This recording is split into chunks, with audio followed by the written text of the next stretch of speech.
పూసల దండ. మీలో చాలా మంది దీన్ని చాలా దగ్గరగానే చూసుంటారు. ఈ మాలని తిప్పుతూ ఉంటారు, ఈశ్వరుణ్ణి స్మరణ చేస్తూ ఉంటారు.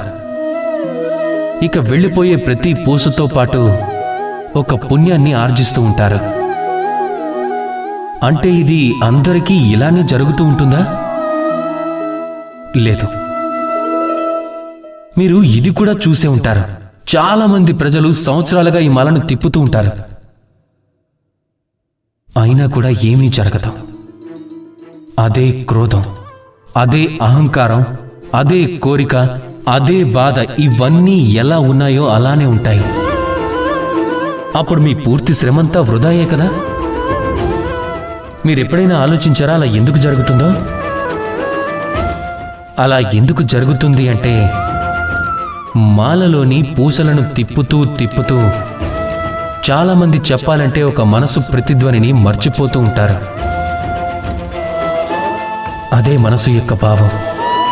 అందుకనే మరొకసారి ఈ మాలని తిప్పే ముందు అన్నింటికన్నా ప్రథమంగా మీ మనసుని ప్రేరేపించడం నేర్చుకోండి. మీ మనసులో ఎలాంటి చెడు ఆలోచనలు ఉన్నా వాటన్నిటినీ బయటికి తీసేయండి. ఆ చెడు ఆలోచనలను అంతం చేసేయండి.